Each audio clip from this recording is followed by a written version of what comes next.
क्या भारत का most wanted आतंकी और जैश ए मोहम्मद का सरगना मसूद अजहर मारा जा चुका है? क्या वो मिट्टी में दफन हो चुका है?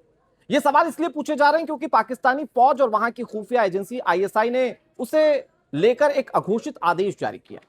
इस आदेश में कहा गया कि पाकिस्तान का कोई भी टीवी चैनल, अखबार या वेबसाइट मसूद अजहर से जुड़ी कोई खबर नहीं चलाएगा और ना कोई खबर छपेगी। खबर तो यह भी है कि दबी जुबान में पाकिस्तान के सारे मीडिया संस्थानों के मालिकों को धमकी दी गई है कि अगर मसूद अजहर से जुड़ी कोई जानकारी सामने आई तो मालिकों को नुकसान भुगतना होगा। साथ ही मीडिया संस्थानों के मालिकों को आगाह किया गया कि अगर उनके संस्थान की ओर से मसूद अजहर से जुड़ी कोई जानकारी सामने आती है तो इसके गंभीर परिणाम उन्हें भुगतने होंगे। तो सवाल यह कि पाकिस्तानी मीडिया पर आईएसआई और वहां की हुकूमत की तरफ से मसूद अजहर को लेकर इतना दबाव क्यों? क्या मसूद अजहर की सच में मौत हो चुकी है या उसे छिपाया जा रहा है? इसी साल मार्च के महीने में मसूद अजहर ने जैश के आतंकियों के लिए एक ऑडियो जारी किया था जिसमें वो लगातार खांसता हुआ सुनाई दिया था।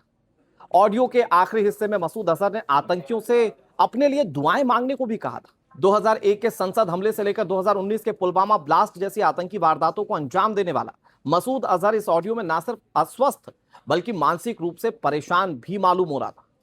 बताया जा रहा है कि ऑपरेशन सिंदूर के दौरान उसने अपने परिवार के कई करीबी सदस्यों को खो दिया, जिससे वो बहुत आहत था। तब से उसने बाहर आने और यहां तक कि अपने संगठन के सदस्यों से बात करने से भी इनकार कर दिया। अब आपको ये बता दें कि फरवरी 1994 में मसूद अजहर फर्जी पासपोर्ट पर कश्मीर घाटी में दाखिल हुआ ताकि गुटों के बीच चल रही आपसी कलह को वो सुलझा सके। हालांकि भारतीय सुरक्षा बलों ने उसे अनंतनाग से गिरफ्तार किया था। अब अगले कई सालों तक वो भारतीय जेलों में उस दौरान बंद रहा। उसके बाद 24 दिसंबर 1999 को भारतीय विमान IC-814 का अपहरण हो जाता है। काठमांडू से दिल्ली आ रहे इंडियन एयरलाइंस के विमान IC-814 को आतंकियों ने हाईजैक कर लिया। उसे अफगानिस्तान के कंधार ले गए। विमान में 178 यात्री सवार थे।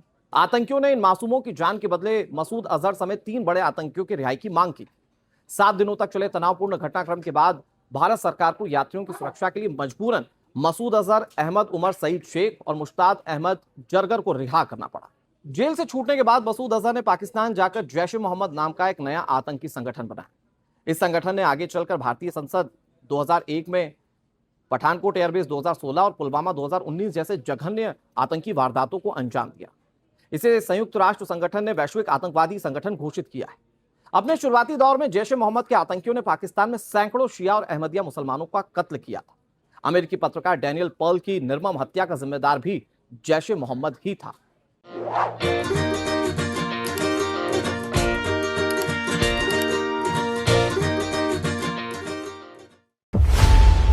खबरों की रणभूमि में यहां शोर नहीं, सोच लड़ती है। जहां शब्द नहीं, फैक्ट्स वार करते हैं और हर सवाल खोलता है सच की नई परत।